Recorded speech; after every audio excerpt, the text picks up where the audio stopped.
Od zwycięstwa w Paryżu minęło 5 miesięcy. Myślę, że twoje życie zmieniło się bardzo przez ten czas. Tak sobie wyobrażałaś kalendarz, ten napięty harmonogram życia zawodowej, czołowej tak naprawdę tenisistki świata? Szczerze mówiąc, nie wyobrażałam sobie zbyt wiele, bo nie miałam też jakby na podstawie czego sobie wyobrażać. Raczej no, na pewno to jest generalnie nasza praca i coś, co zajmuje nam 24 godziny na dobę, więc wiedziałam, że to musi być intensywne, ale też po prostu koncentrowałam się wcześniej, jak byłam młodsza, na swoim życiu, które też było pełne szkoły, tenisa i myślę, że to doświadczenie właśnie w godzeniu tych dwóch rzeczy i to, że wcześniej nie miałam zbytnio czasu dla siebie i na odpoczynek pomaga mi teraz w pogodzeniu tych wszystkich obowiązków i to przyczyniło się do tego właśnie, że łatwiej jest mi to znieść.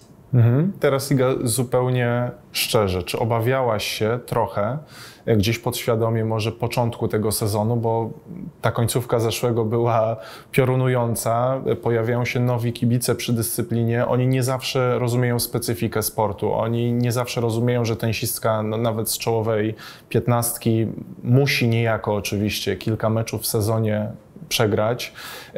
Czy na tobie ciążyło to w pre-seasonie, w tej części przed sezonem, czy raczej podchodziłeś do tego spokojnie? W pre-seasonie raczej nie.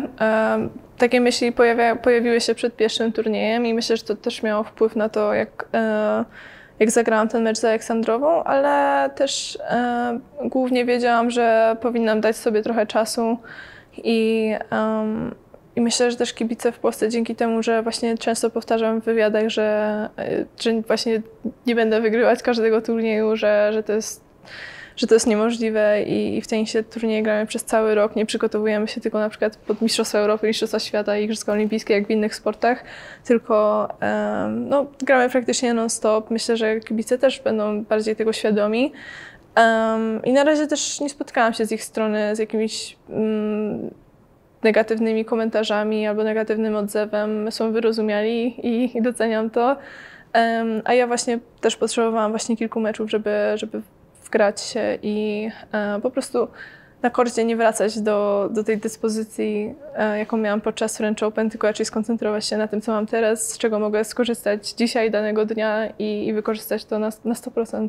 No powiem ci, że przy takich wynikach to trudno, żeby pojawiała się jakaś większa krytyka, bo naprawdę ten początek sezonu jest dobry, ale chciałem cię zapytać o to, czy ty stałaś się dla siebie w ostatnim czasie taką tenisistką bardziej przewidywalną, bo kiedyś, w moim odczuciu oczywiście wyłącznie, byłaś taką trochę zagadką. Nie wiedzieliśmy, jaką wersję Igi Świątek na korcie zobaczymy, ale też również w moim odczuciu w ostatnim czasie dokonał się taki proces stabilizacji na naprawdę fajnym, wysokim poziomie. Myślę, że to głównie zależy od tego po prostu, że dorastam i że jestem starsza i teraz faktycznie wiem, że jak zrobię odpowiednie rzeczy, jak odpowiednio się przygotuję, będę zregenerowana i mentalnie też jakby taką miała świeżą głowę, to że nic mnie nie powstrzyma przed tym, żeby zaprezentować dobry tenis. Jak byłam młodsza, to po prostu czasami nie wyłapywałam takich szczegółów, które mają wpływ, ale to wynika po prostu z tego, że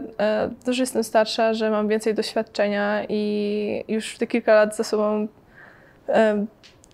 gram w tenisa, więc wiem, z czym to się je, kolokwialnie mówiąc. To trofeum za Adelaide ty już dostałaś do swojego użytku, czy organizatorzy przyślą je do Polski? Masz jakąś taką gablotkę, jakieś miejsce, w którym to w domu zbierasz? Trofeum za Adelaide, które dostałam, jest takiej wielkości, więc nie dostałam tego pucharu, który jest na wszystkich zdjęciach i nie wydaje mi się, żeby organizatorzy mieli taki pomysł, żeby go wysyłać. Też ja nie mam takiej potrzeby, zupełnie zadowalają mnie wspomnienia i właśnie ten mały pucharek. Dlatego to nie jest rzecz, do której się przywiązuję. Nie mam też żadnej gabloty, może o tym pomyślimy z tatą, żeby takie coś zrobić, ale na razie... Step by step. Tak, i na razie też mój puchar z juniorskiego Wimbledonu i teraz z French Open generalnie trochę zaśniedziały, nie są w dobrym stanie. Też nie jestem taką osobą, która chodzi i je poleruje, więc po prostu jak już myślę o tym, to myślę to wystarczą mi wspomnienia, żeby przywołać jakby emocje, nie muszę patrzeć na takie rzeczy. Jeszcze chyba takie opcje jak sprzątanie zdalne, wiesz, jak jesteś na drugim końcu świata, nawet w XXI wieku nikt nie wprowadził, więc doskonale Cię rozumiem. Iga, ostatnie pytanie na zakończenie naszego spotkania. Kiedyś Łukasz Kubot, Twój partner, myślę, że partner miksowy oczywiście, myślę, że niezły kolega, powiedział, że on nie chciałby być trenerem samego siebie, bo jest takim zawodnikiem trudnym do prowadzenia. I ta wypowiedź Łukasza odgrzebana gdzieś sprzed kilku lat z Australii skłoniła mnie do takiego przemyślenia, jaką ty jesteś zawodniczką dla swojego teamu, dla swojego otoczenia. Czy ty jesteś łatwą osobą do współpracy, czy jakąś bardzo wymagającą? Z tobą się trzeba obchodzić, powiedzmy, jak z jajkiem, bardzo o ciebie dbać, czy raczej to są takie relacje towarzyskie? Relacje nie mają z tym jakby wiele wspólnego, bo ja wiadomo, że czuję się swobodnie ze swoim teamem, to jest moja druga rodzina praktycznie i potrafimy jakby żartować. Wszyscy mamy takie ostrzejsze poczucie humoru, więc dużo się dzieje, ale jak przychodzi moment pracy, to jesteśmy takimi osobami, które potrafią jakby to odgraniczyć i faktycznie skoncentrować się w 100% na robocie, ale myślę, że nie wiem też, jak nie mam do kogo się porównać, bo nigdy nie przyglądałam się, jak inni trenerzy jakby podchodzą do swoich zawodników.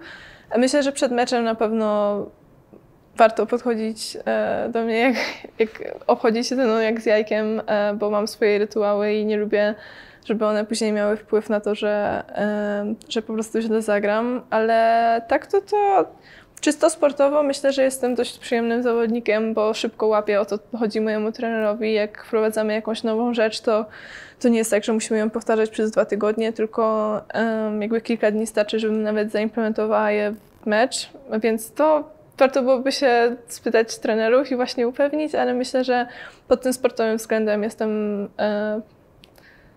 dobrym materiałem.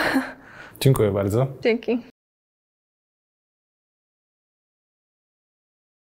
Tak, ja też bardzo żałuję, że nie udało się z Igą porozmawiać dłużej, ale taki był plan, takie były nasze założenia, bo musicie zrozumieć, że harmonogram takiej zawodniczki jest bardzo napięty, tych obowiązków ma wiele, więc nie zawsze jest możliwość zrobienia wywiadu rzeki. Czasami ta przestrzeń 5-10 minutowa po prostu musi zaspokoić naszą ciekawość.